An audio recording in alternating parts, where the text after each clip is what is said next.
diferença de densidade entre essas duas pedras é maior que a diferença de densidade entre água e ar. Esta é uma típica rocha oceânica, do mar. Esta é típica de continentes. Os continentes são leves e flutuam. A crosta oceânica é mais densa e pesada. Ela literalmente boia no manto oceânico. A crosta granítica não só é leve como muito dura, o suficiente para suportar a força erosiva dos oceanos.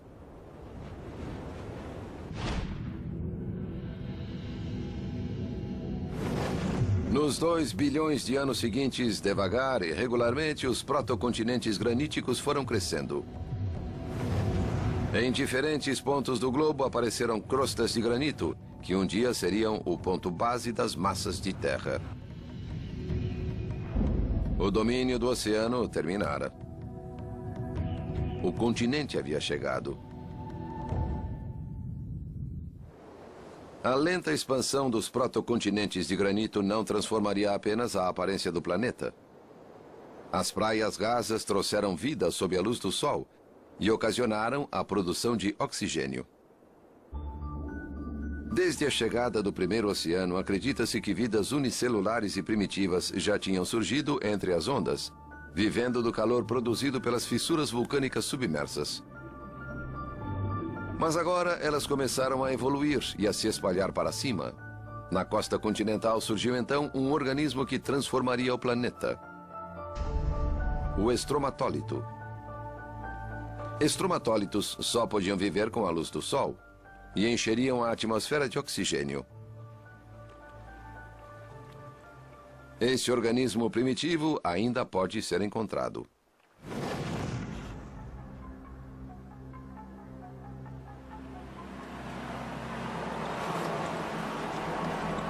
Oeste da Austrália. Martin von Kranendonk afastou-se quase 200 quilômetros da cidade mais próxima a fim de examinar uma praia distante. Estamos indo a um dos lugares mais incríveis do mundo, onde existem estromatólitos vivos, aqui em Shark Bay.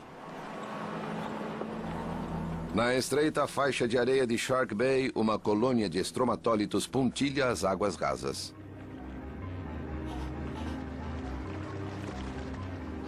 Cada montículo destes tem cerca de 60 centímetros de altura e 30 de largura. Só na década de 50, a importância de Shark Bay foi avaliada. Depois de algumas expedições aqui, o geólogo australiano Philip Playford foi o primeiro a descobrir como se formam os estromatólitos. Ele identificou uma rara alga bacteriana que formava uma fina camada na superfície. Essa alga criava os próprios montículos. Estromatólitos são feitos de finas películas de micro-organismos que constroem devagar e sempre, camada após camada, ano após ano. Usam energia da luz para se alimentar e os dejetos produzidos precipitam-se em rocha.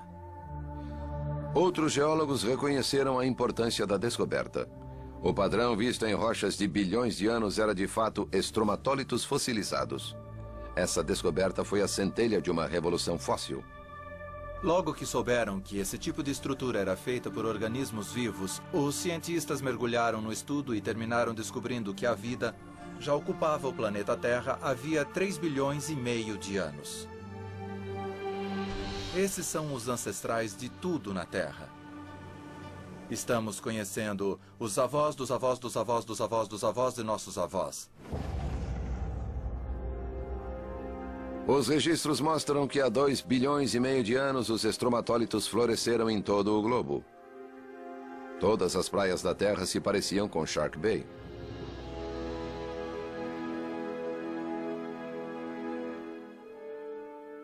À medida que os estromatólitos povoavam as praias, enchiam a atmosfera de oxigênio. O planeta Terra no Sistema Solar é o único com atmosfera composta de grande quantidade de oxigênio. Os geocientistas acreditam que o oxigênio veio somente a partir dos estromatólitos.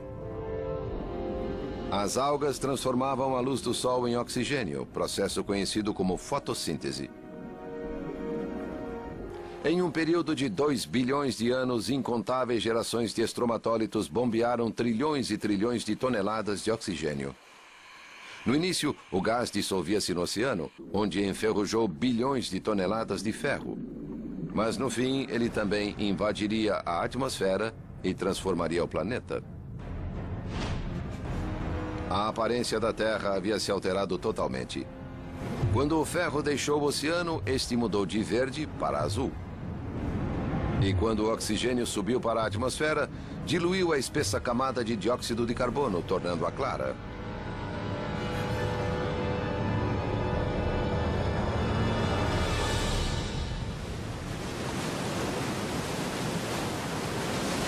Após quase 2 bilhões de anos de oxigenação, nasceu o planeta azul. A Terra tinha agora oceanos tão azuis quanto o céu.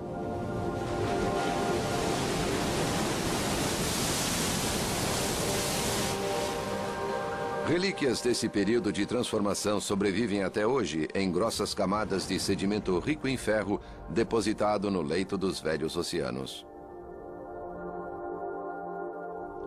Espalhadas por todo o globo, as formações ferríferas bandadas, como foram chamadas, são vitais para a economia de hoje.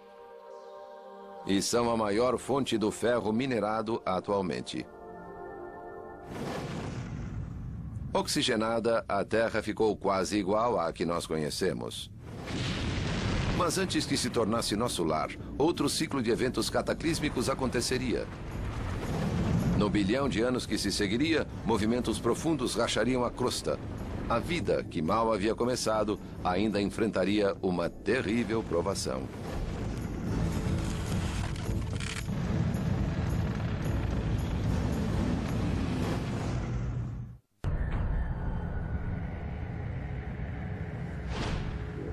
Um bilhão e meio de anos atrás. O planeta Terra tinha quase 3 bilhões de anos. Pela primeira vez em sua história, ele começava a se parecer com o planeta que nós conhecemos. O recém-chegado oxigênio tornara azuis os oceanos. E os continentes tinham crescido, cobrindo quase 1/4 da superfície. Mas a expansão não terminara. Abaixo deles, nos oceanos, havia muita agitação na tentativa de acomodar as crostas. Imperceptivelmente, os continentes se deslocavam.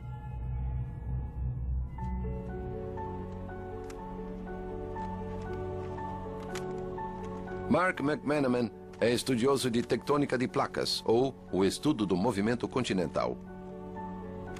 Até a década de 60, essa era uma ciência radical. No século XIX, no início do XX, o consenso geral era que os continentes eram fixos. Toda a geologia era local e os continentes ficavam em seus lugares. Mas tal visão gerou problemas. Um dos grandes mistérios era a posição geográfica de certos fósseis. Trilobitas são como este à esquerda, do gênero Paradoxides. Os Paradoxides eram verdadeiros paradoxos, criaturas de água doce de curiosa distribuição.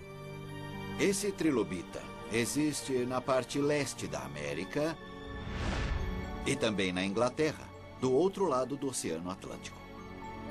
O primeiro Paradoxide de água doce não poderia atravessar um vasto oceano de sal. E não eram os únicos fósseis de estranha distribuição continental. Os geólogos lutavam para explicar.